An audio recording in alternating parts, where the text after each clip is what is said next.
शिक्षा संवाद की ओर से मैं वर्षा आप सभी व्यूअर्स का हार्दिक स्वागत करती हूँ। दोस्तों, आज 24 मई है और वादे के मुताबिक हम अपने पहले एपिसोड के साथ आपके सामने प्रस्तुत हैं। सबसे पहले मैं उन सभी सब्सक्राइबर्स को धन्यवाद देना चाहूँगी जो कि इस चैनल से जुड़े। मैं आशा करती हूँ कि आप इस चैनल को ज़्यादा से ज़्यादा लोगों तक पहुँचाएंगे, शिक्षा के क्षेत्र में एक नई आवाज़ उठाने का प्रयास करेंगे और सभी एपिसोड से जुड़ने का पूर्णतया प्रयास करेंगे। दोस्तों, आज इस पहले एपिसोड की थीम है कंप्यूटेशनल थिंकिंग और आर्टिफिशियल इंटेलिजेंस। हाल ही में सीबीएसई द्वारा जारी सर्कुलर में इस सब्जेक्ट की इम्प्लीमेंटेशन और इसे मैंडेटरी करने की बात कही गई है। यह सब्जेक्ट क्या है, इसकी ज़रूरत क्यों समझी गई और इसका भविष्य में बच्चों को क्या फ़ायदा होगा, इन सभी चीज़ों की हम इस एपिसोड में चर्चा करेंगे।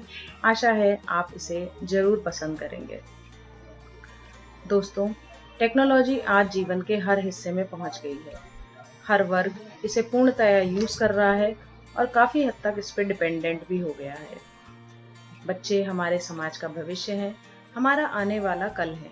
उनकी शिक्षा प्राप्त करने का तरीका, करियर चुनने का तरीका और सामाजिक व्यवहार, ये सब कहीं ना कहीं बहुत बदल गया है और इस बदलते परिवेश में उन्हें जीवन की चुनौती के लिए तैयार करना हम सबका कर्तव्य है। और इसी कर्तव्य को ध्यान में रखते हुए बच्चों में क्रिटिकल थिंकिंग, लॉजिकल थिंकिंग और प्रॉब्लम सॉल्विंग स्किल्स को डेवलप करने के लिए इस सब्जेक्ट की परिकल्पना की गई। अब यह सब्जेक्ट सभी स्कूल्स में मैंडेटरी रूप से लागू होने जा रहा है। कक्षा 3 से 8 तक के बच्चों के लिए इस सब्जेक्ट को कैसे इम्प्लीमेंट कर सकते हैं, इसकी क्या क्या विशेषताएं हैं, ये किस तरह बच्चों और टीचर्स के लिए लाभकारी होगा, इन सभी चीज़ों को जानने का प्रयास करते हैं। तो चलते हैं उन सर्कुलर्स की तरफ जिन्हें सीबीएसई ने हाल ही में जारी किया है। सीबीएसई ने computational thinking and artificial intelligence का पहला सर्कुलर 1 अप्रैल 2026 को जारी किया था, जिसमें उन्होंने इस सब्जेक्ट के लॉन्च होने की बात कही थी। इस सर्कुलर में और क्या है समझते हैं। जैसा कि सर्कुलर में क्लियरली बोला गया है कि in alignment with the National Education Policy NEP 2020 and the National Curriculum for School Education, CBSE introduces the Computational Thinking and Artificial Intelligence curriculum for class 3rd to 8th for the academic session 2026-27. The curriculum aims to develop AI-ready learners by strengthening foundational computational thinking skills such as logical reasoning, problem solving, pattern recognition, and algorithm thinking. It also promotes digital literacy, ethical use of technology, and integration of CT across the subject. ये हर subject में computational thinking, problem solving skills, pattern recognition इत्यादि abilities बच्चों में develop हो पाए, इसलिए इस curriculum को लागू किया जा रहा है। And also, this initiative will enable student to understand the relevance of AI in everyday life. यानी हमारे चारों तरफ जो आर्टिफिशियल इंटेलिजेंस टेक्नोलॉजी जीवन के हर हिस्से में आ चुकी है, उसकी भी रिलेवेंस बच्चे अपने स्टडीज के साथ साथ समझ सकें। इसके बाद दूसरा सर्कुलर जारी हुआ 9 अप्रैल 2026 को, जिसमें सीबीएसई ने students and teachers resource book जारी की for the computational thinking and artificial intelligence course for class 3 to 8। इस सर्कुलर में भी एक बात बहुत खास तौर से की गई है कि national education policy aims to position India as a leader in emerging knowledge field by integrating technologies like AI, machine learning, big data and computational thinking. यहाँ पर भी ये बात स्पेसिफिकली कही गई है कि आज का जो एआई फील्ड है, आज की जो एआई एरा है, उसमें हम बच्चों को किस प्रकार तैयार कर रहे हैं, इसलिए इस सब्जेक्ट को इम्प्लीमेंट करने की नीड हुई। आगे बढ़ते हैं। Also, they mention it seeks to promote technology-enabled interactive and gamified learning using tools such as augmented reality, virtual reality, and virtual labs to foster creativity, problem solving, and interdisciplinary exploration. NCF SE 23 carries this recommendation further for the implementation. तो कहीं ना कहीं इस बात की जरूरत समझी गई कि हमारे जो लर्नर्स हैं, जो स्टूडेंट्स हैं, वो प्रॉब्लम सॉल्विंग अप्रोच को समझें, उसे जीवन के हर हिस्से में लागू कर सकें, यही इस सब्जेक्ट का एम है। तो इस सर्कुलर में भी काफ़ी कुछ चीज़ें बहुत विस्तार से बताने की कोशिश करी गई है। Again, they have mentioned CBSE has released curriculum framework for CT and AI for student of class 3 to 8. And they are also saying teachers and student handbook for CT and AI are now available on CBSE academics. तो supporting handbook भी दी गई है, इसके बारे में हम आगे चर्चा करेंगे। तीसरा सर्कुलर आया था 27 अप्रैल 2026 को, जिसमें कंप्यूटेशनल थिंकिंग और आर्टिफिशियल इंटेलिजेंस सब्जेक्ट के इम्प्लीमेंटेशन को लेकर सीबीएसई की तरफ से एक वेबिनार भी कंडक्ट की गई थी, जिसका यूट्यूब लिंक यहाँ पर दिया हुआ है। और अगर आप इस वेबिनार को देखना चाहते हैं तो इस लिंक को मैंने डिस्क्रिप्शन सेक्शन में डाल दिया है। आप डायरेक्टली जाके यूट्यूब लिंक के थ्रू इस वेबिनार को देख सकते हैं। इन तीनों सर्कुलर में जो कुछ भी डिटेल में बताया गया है कंप्यूटेशनल थिंकिंग और आर्टिफिशियल इंटेलिजेंस के बारे में, उसको मैंने एक प्रेजेंटेशन के रूप में समराइज किया है। तो आइए एक प्रेजेंटेशन के थ्रू समझते हैं कि ये सब्जेक्ट क्या है। जैसा कि आप देख पा रहे हैं यहाँ पर फर्स्ट पेज पर जो ग्राफिक बना हुआ है, वही इस बात की ओर रिप्रेजेंट कर रहा है कि एजुकेशन और लर्निंग का दायरा सिर्फ बुक्स नहीं है। अब ये टेक्नोलॉजिकल एरा में अपनी बाउंड्रीज से आगे निकल चुकी है। यानी अब बच्चों के सीखने के तरीके, बच्चों के एजुकेशन प्राप्त करने के तरीके काफी हद तक चेंज हो चुके हैं। इस सब्जेक्ट को लागू करने का मेन विजन क्या है, ताकि हम एक एआई रेडी इंडिया को देख देख पाएं। ये विजन एनईपी 2020 और एनसीएफ 2023 के साथ लिया गया है और सीबीएसई ने इसे 2026-27 में इम्प्लीमेंट करने की बात कही है। अब आगे बढ़ते हैं और ये जानते हैं कि कंप्यूटेशनल थिंकिंग और आर्टिफिशियल इंटेलिजेंस है क्या। तो जैसा कि आप यहाँ पर देख पा रहे हैं कि city forms the basic of learning AI. यानी अगर किसी को आर्टिफिशियल इंटेलिजेंस के बारे में जानना है, समझना है, तो उसके लिए पहले उसे कंप्यूटेशनल थिंकिंग के कोर को समझना होगा। ये दोनों चीजें क्या है यहाँ पर देखते हैं। आर्टिफिशियल इंटेलिजेंस क्या है? This is a technology that mimics the human into a machine. यानी एक मशीन जब ह्यूमन के टास्क को परफॉर्म करने लगती है, तब हम उसे आर्टिफिशियल इंटेलिजेंस की कैटेगरी में डालते हैं। कंप्यूटेशनल थिंकिंग का मतलब है this is a structured approach to problem solving that breaks larger problems into smaller और logical pieces. So while AI is an important requirement, CT is the broader skill that develops the foundation for learning. अब 5 core drivers क्या हैं जो कि इस curriculum में लिए गए हैं। बीच में आप देख रहे हैं, सेंटर में आप देख रहे हैं कि लर्नर को रखा गया है। लर्नर का मतलब है स्टूडेंट। हम स्टूडेंट को फ्यूचर के लिए प्रिपेयर कर रहे हैं। Equipping learner for problem solving, data use, pattern identification and ethical AI application in the modern workplace. आगे आने वाले समय में एक यूजर है, एक जो बच्चा है, एक स्टूडेंट जो है, उसे टेक्नोलॉजी का पूरा ज्ञान हो, उसको किस तरह से यूज करना है, उससे क्या-क्या चीजें वो डेवलप कर सकता है, उससे क्या-क्या सीख सकता है, ये सारी चीजें जो है इन सारी चीजों के लिए हम अपने स्टूडेंट को तैयार कर रहे हैं। तो प्रिपेयरिंग फॉर द फ्यूचर। दूसरी तरफ हम बात करते हैं होलिस्टिक डेवलपमेंट की। एक बच्चे का पूरा विकास हो, होलिस्टिक डेवलपमेंट हो, जिसमें वो reasoning, logical thinking and creative pattern solution for individual flourishing. Interdisciplinary relevance, इसका मतलब ये है कि हर सब्जेक्ट के साथ में आर्टिफिशियल इंटेलिजेंस और कंप्यूटेशनल थिंकिंग का साथ है। चाहे वो कोई भी स्ट्रीम में आगे बढ़ना चाहे, लेकिन इन पैटर्न्स को समझना उसके लिए बहुत जरूरी है। इनोवेशन एंड एंटरप्रेन्योरशिप का मतलब है ये है कि एंटरप्रेन्योरियल माइंड अगर किसी बच्चे का होगा तो आगे वो फ्यूचर में कुछ भी डेवलप कर सकता है या प्राप्त कर सकता है।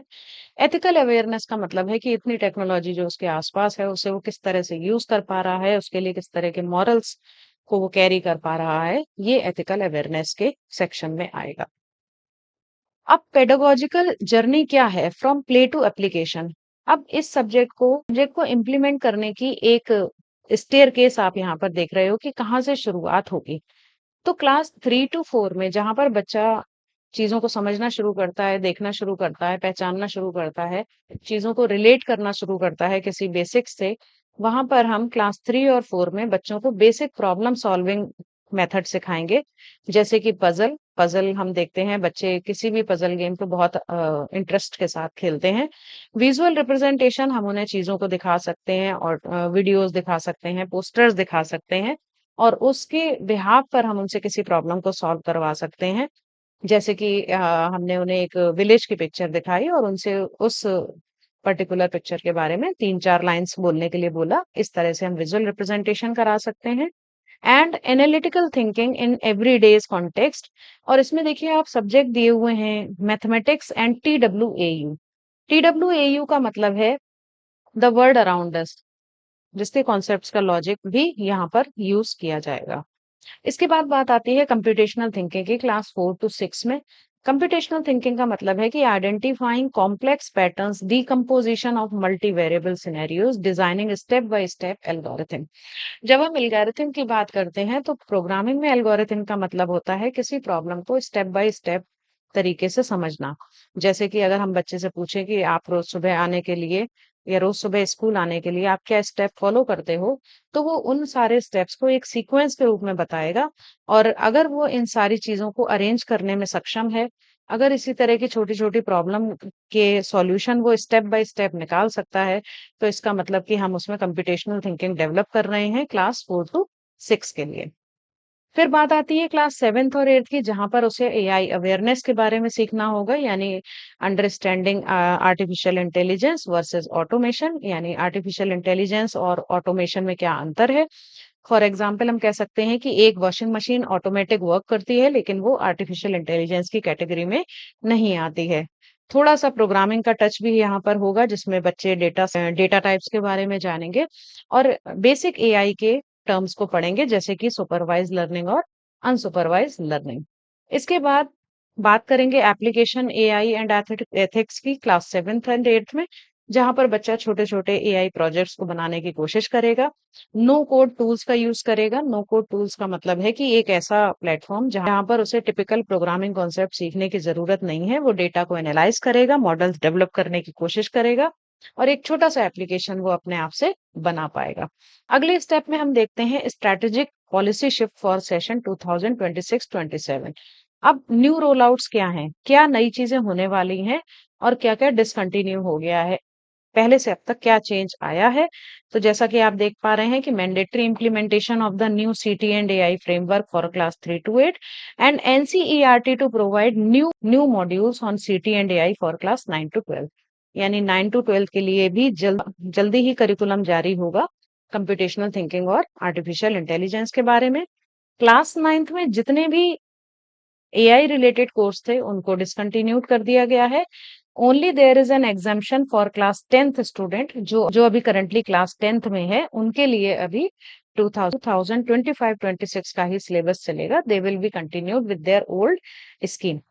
अब stage by stage implementation matrix क्या है कि हर क्लास में हम इसको कैसे इम्प्लीमेंट कर सकते हैं, तो इसके बारे में भी सभी सर्कुलर्स में दिया गया है। पहली बात आती है टाइम एलोकेशन की। टाइम एलोकेशन में अगर हम देखेंगे तो 3 to 5 के लिए 50 आवर्स एनुअली यानी एक पूरे एकेडमिक सेशन में 50 आवर्स डेडिकेट करना है हमें प्रिपरेटरी स्टेज पे for class 3 to 5। Middle stage के लिए यही समय बढ़कर 100 आवर्स एनुअली हो जाता है यानी 6 to 8 में हमें 100 आवर्स डेडिकेट करना है। इंटीग्रेशन स्ट्रेटजी क्या होगी? यहाँ पर हम कंप्यूटेशनल थिंकिंग और एआई की टेक्निक्स को या इसके सिलेबस को या इसके कंटेंट को आप कह सकते हैं हम एम्बेड कर रहे हैं मैथमेटिक्स और द वर्ल्ड अराउंड अस के साथ। यानी जो मैथमेटिक्स और द वर्ल्ड अराउंड अस की टेक्स्ट बुक्स हैं उसके साथ ही इनका कंटेंट अलाइन किया जाएगा। जबकि मिडिल स्टेज पे हम सेपरेट सीटी वर्कशीट्स और कुछ एआई प्रोजेक्ट्स के बारे में बच्चों को सिखाएंगे। प्राइमरी फोकस किस बात पे है? प्राइमरी फोकस का मतलब है logical deduction, visual reasoning, game based learning. यानी 3 to 5 में जो बच्चे हैं वो पैटर्न रिकॉग्निशन और विजुअल रिप्रेजेंटेशन के सहारे कुछ छोटी-छोटी प्रॉब्लम को सॉल्व करना सीखेंगे जो मोस्टली गेम बेस्ड होंगी। जबकि 6 to 8 में हम एडवांस सीटी, एआई लिटरेसी, डेटा एनालिसिस और एथिक्स के बारे में पढ़ेंगे। आप इसको ऐसे भी समझ सकते हो कि आर्टिफिशियल इंटेलिजेंस का बेसिक्स जो है या कोर जो है वो क्लास 6 to 8 में पढ़ाया जाएगा। एजुकेटर असाइनमेंट का क्या मतलब है? यहाँ पर क्लास 3 to 5 में किसी भी अलग से टीचर को अपॉइंट करने की ज़रूरत नहीं है। यहाँ पर जो मैथ्स टीचर हैं और the world around us subject पढ़ाने वाले जो टीचर्स हैं, वही इस सब्जेक्ट को साथ लेके चलेंगे। और 6 टू 8 में हम देख पा रहे हैं कि taught collaboratively by subject teachers, सीटी एंड कंप्यूटर टीचर्स, यानी यहाँ पर कंप्यूटेशनल थिंकिंग पढ़ाने वाले टीचर्स और एआई प्रोजेक्ट्स और कंप्यूटर टीचर जो हैं, वो साथ में कोलैबोरेशन करेंगे टू टीच द स्टूडेंट्स। अब 3 टू 5 प्रिपरेटरी स्टेज में क्या होगा? इसमें देखिए एक चीज़ पे जोर दिया गया है, एक्टिविटी फर्स्ट, यानी 3 टू 5 में हमें कोई बहुत ज़्यादा रिटन वर्क नहीं कराना है, इसमें हमें कोई हाई सिलेबस नहीं देना है। इसको एक एक्टिविटी के तौर पे लिया जाएगा जिसमें बच्चे मोस्टली गेम्स, पजल्स और हैंड्स ऑन एक्टिविटी के सहारे ही इस सब्जेक्ट के लॉजिक्स को सीखने की कोशिश करेंगे। फोकस कॉम्पिटेंसीज कौन-कौन सी डेवलप होंगी? Solving the daily life problem through visual representation, interpreting rules and relationship in abstract non verbal information जैसे कि shapes and symbol, and familiarity with basics computer hardware and internet safety, यानी अगर computers की बात की जाए तो यहाँ पर उन्हें बेसिक कंप्यूटर कंप्यूटिंग का ज्ञान दिया जाएगा। जब हम 6 टू 8 की बात करते हैं तो यहाँ पर आप देख पा रहे हैं कि एडवांस सीटी इंटीग्रेशन, यानी subject teachers continue integrating advance CT worksheet, more complex algorithm, data representation. जैसा कि आपने देखा कि 6 टू 8 में जो मैथ्स टीचर है और कंप्यूटर टीचर है वो साथ में कोलैबोरेट करेंगे पढ़ाने के लिए। तो कंप्यूटेशनल थिंकिंग के इंटीग्रेशन के लिए यहाँ पर मैथ्स टीचर को आगे आना होगा और एआई इंट्रोडक्शन के लिए आपके कंप्यूटर टीचर्स इस सब्जेक्ट के इम्प्लीमेंटेशन में कोलैबोरेट करेंगे। यहाँ पर कुछ प्रोजेक्ट बनेंगे using real world data and open source tool, कुछ अप्लाइड प्रोजेक्ट होंगे और डिजिटल सिटीजनशिप के बारे में स्टूडेंट्स को बताया जाएगा by the subject teacher. Digital citizenship का मतलब है कि एक डिजिटल एरा में रहते हुए आप किस तरह बिहेव करेंगे, आपके मॉरल्स क्या होंगे, आपके साइबर वर्ल्ड में रहने के तरीके क्या होंगे। और यहाँ पर फिर से आप देख पा रहे हैं कि जो फिगर बनी हुई है इसमें सीटी को एज ए कोर रखा गया है, यानी हर तरह से हम कंप्यूटेशनल थिंकिंग के कॉन्सेप्ट्स को बच्चे को बताने की कोशिश करेंगे। साथ-साथ हम एआई लिटरेसी की बात करेंगे जिसमें कंप्यूटर टीचर्स और सब्जेक्ट टीचर्स का इक्विवेलेंट रोल रहेगा। Now if we talk about the syllabus allocation, क्योंकि हमने 100 आवर्स पर ईयर लिए हैं, तो इसमें 100 आवर्स का डिवीजन कैसे होगा? तो यहाँ पर आप देख पा रहे हैं 40 आवर्स जो है वो सिटी स्किल्स के लिए दे जाएंगे और 40 आवर्स आप इंटरडिसिप्लिनरी प्रोजेक्ट के लिए ले जाएंगे। सिर्फ 20 आवर्स डेडिकेट करना है फॉर द एआई कॉन्सेप्ट जो कि थ्योरेटिकली या किसी छोटे-मोटे प्रैक्टिकल्स के थ्रू बच्चों को बताए जा सकते हैं या रियल लाइफ एग्जांपल्स के थ्रू बच्चों को बताए जा सकते हैं। अब कंप्यूटेशनल थिंकिंग की अगर हम बात करें जिस वर्ड को हम बार-बार यूज़ कर रहे हैं, इसका मतलब क्या है? क्या-क्या कॉन्सेप्ट आते हैं कंप्यूटेशनल थिंकिंग में, इन्हें जानने की कोशिश करेंगे या बच्चों को इस बारे में क्या-क्या सिखाया जाएगा, उसको जानने की कोशिश करेंगे। तो इसका पहला कॉन्सेप्ट है डिकम्पोज़िशन।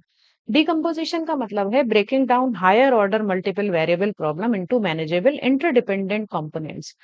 ये डिकम्पोज़िशन को समझने के लिए आप एक छोटा-सा एग्ज़ाम्पल ले सकते हो कि मान लीजिए एग्ज़ाम टाइम में कोई बच्चा बहुत ज़्यादा स्ट्रगल कर रहा है अपने काफ़ी सारे सिलेबस को लेके, जिसे किसी वजह से वो पूरी तरह नहीं पढ़ पाया through out the session and last moment उसको लग रहा है कि मैं इतना सारा सिलेबस कैसे कवर करूँ? तो जब हमारे पास कोई बड़ी प्रॉब्लम होती है तो कंप्यूटेशनल थिंकिंग का पहला रूल है डिकम्पोजिशन, जो कि ये कहता है कि आप बड़ी सी प्रॉब्लम को छोटे-छोटे पार्ट्स में डिवाइड कर लीजिए। Then each part will be solved separately जिससे कि कलेक्टिव रिजल्ट लिया जा सके। इसको और समझने के लिए आप एक एग्जांपल ले सकते हो। मान लीजिए आपके घर में कोई फंक्शन है, हम बच्चों को भी ये बता सकते हैं कि मान लीजिए स्कूल में एनुअल फंक्शन है। इतनी बड़ी इवेंट को अगर किसी बच्चे को ऑर्गेनाइज करना है तो वो एक साथ उस पूरी प्रॉब्लम को ना देखे, उसको छोटे-छोटे पार्ट्स में डिवाइड करे, पीसेस में डिवाइड करे। हर पार्ट को अलग-अलग स्मॉल प्रॉब्लम की तरह देखकर जब सॉल्व करेगा, तो उसे डिकम्पोज़िशन का कॉन्सेप्ट समझ में आ जाएगा और जिसको वो लाइफ के किसी भी हिस्से में लागू कर सकता है। जब हम बात करते हैं पैटर्न रिकॉग्निशन की, पैटर्न रिकॉग्निशन का मतलब है identifying, extending and justifying complex pattern involving multiple simultaneously change like shape, symbols, numerical structure. जैसा कि मैंने एग्जांपल दिया कि अगर हम एनुअल फंक्शन की बात करें, तो कोई भी बच्चा इस बड़ी सी प्रॉब्लम को कैसे सॉल्व करेगा, उसे पहले समझना होगा कि किस पैटर्न के प्रोग्राम कराने हैं। जैसे अगर उसे प्ले के बारे में बात करनी है, तो वो सारे सारी स्क्रिप्ट प्ले की अलग से इकट्ठी करेगा। इसी तरह अगर उसे डांसेस की बात करनी है, तो डांसेस के सारे स्क्रिप्ट या सॉन्ग्स वो एक जगह इकट्ठे करेगा। इसको हम कहते हैं पैटर्न रिकॉग्निशन, यानी किसी प्रॉब्लम में से पैटर्न को फाइंड करना। तो रियल लाइफ प्रॉब्लम्स में हम अगर पैटर्न्स को फाइंड करना सीख जाएँ, तो हमारे लिए कोई भी बड़ी प्रॉब्लम बड़ी नहीं रहती है, छोटे-छोटे हिस्सों में डिवाइड होके ईज़ी बन जाती है सॉल्व करने के लिए।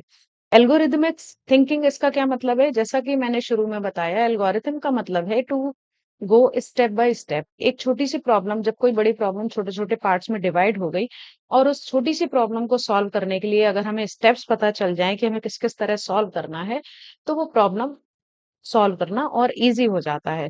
तो अगर एक बच्चे के मन में एल्गोरिथमिक थिंकिंग होगी, तो किसी भी टास्क को एक स्टेप बाय स्टेप प्रोसेस के थ्रू सॉल्व कर सकता है। तो एल्गोरिथमिक थिंकिंग का मतलब है designing and evaluating step by step multi layered logical procedure, rule based sequencing and conditional branching like if then. अगर हम प्रोग्रामिंग की बात करें तो वहां पर हम रूल बेस्ड सीक्वेंसेस यानी किसी पर्टिकुलर रूल के थ्रू चलते हैं। जैसे कि अगर कोई कंडीशन हमारे पास है कि ये काम होगा या नहीं होगा, तो दोनों सिचुएशन हमारे पास है कि अगर इस काम वर्क का होना है तो क्या रिजल्ट्स होंगे और नहीं होना है तो क्या रिजल्ट्स होंगे, जो कि किसी प्रॉब्लम के सॉल्व करने के लिए ईज़ी स्टेप हो जाती है।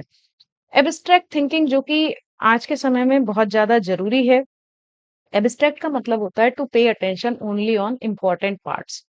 यानी अगर मेरे पास एक से ज़्यादा प्रॉब्लम है, तो जो प्रॉब्लम सबसे ज़्यादा बड़ी है मेरे लिए या जिसको सबसे ज़्यादा प्रायोरिटी देनी चाहिए, मैं उसके बारे में सबसे पहले सोचूँगी या उस पे काम करने की बात करूँगी। इसीलिए यहाँ पे लिखा है identifying core structure bye filtering out irrelevant data. जो चीज़ें लीस्ट प्रायोरिटी वाली हैं या जा तो हम अपने माइंड से हटा सकते हैं, और जो सबसे ज़्यादा प्रायोरिटी वाली प्रॉब्लम्स हैं या प्रायोरिटी वाली जो चीज़ें हैं, उन पे ज़्यादा ध्यान दिया जा सकता है। जैसा कि मैंने आपको एक एग्ज़ाम्पल दिया कि अगर एक बच्चे के पास बहुत सारा सिलेबस है, तो वो सिर्फ़ इम्पोर्टेंट चीज़ों पर ही काम करेगा, अगर वो एब्स्ट्रैक्ट थिंकिंग रखता है। अब सीबीएसई ने स्टूडेंट और टीचर्स हैंडबुक जारी करी गई हैं, और यहाँ पर आप देख पा रहे हैं कि स्पेसिफिक बात कही गई है हैंडबुक के बारे में कि interwoven content design as a direct companion to the NCERT mathematics book. यानी एनसीईआरटी की मैथमेटिक्स की बुक्स जो हैं उसके साथ ही इसके कंटेंट को अलाइन किया गया है। Seamless application T W A U concept are interwoven into the exercise, यानी एक्सरसाइज में बच्चा उन्हीं चीजों को पढ़ेगा जिसे वो अपने टीडब्ल्यूएयू सब्जेक्ट्स में पढ़ चुका है। डुअल हैंडबुक, यानी स्टूडेंट और टीचर के लिए दो अलग-अलग हैंडबुक हैं जिसको सेपरेटली रीड किया जा सकता है, पढ़ा जा सकता है और यूज किया जा सकता है। जिसमें टीचर्स के लिए it is called as manual और स्टूडेंट्स के लिए वर्कशीट का प्रोविजन यहाँ पर किया गया है।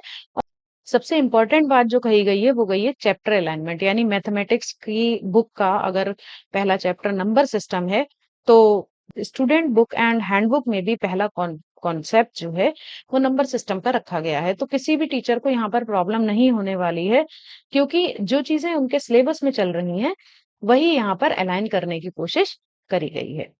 अब एक बात कही गई है प्लेटफॉर्म इंडिपेंडेंट पेडागोजी। इसका मतलब क्या है कि जब बच्चा किसी ऐप को बनाने के लिए जाएगा या किसी छोटे से प्रोजेक्ट को बनाने के लिए जाएगा, तो आई थिंक कंप्यूटर टीचर्स मेरी बात को बहुत अच्छे से समझ पाएंगे कि जो भी एप्लीकेशन यूज करनी है वो ओपन सोर्स का कॉन्सेप्ट यहाँ पर दिया गया है कि किसी भी पेड वर्जन के सॉफ्टवेयर को यूज करने की जरूरत नहीं है। यहाँ पर हम web based applications or open source based applications का यूज करेंगे। अनप्लग्ड लर्निंग का मतलब है a significant portion of the city curriculum relies on the paper based puzzle. जैसे कि 3 to 5 में हमें बहुत ज्यादा कंप्यूटर बेस्ड चीजों पे नहीं जाना है। यहाँ पर हम paper based, puzzle based, grid games और logical deduction without requiring computer lab access, यानी यहाँ पर बहुत ज्यादा बच्चों को हमें कंप्यूटिंग लैब का एक्सपीरियंस नहीं कराना है। वो हैंड्स ऑन एक्सपीरियंस को जितने कर सकते हैं एक्टिविटीज के थ्रू, उतने उन्हें एक्सपीरियंसेस कराने की कॉन्सेप्ट की जरूरत है।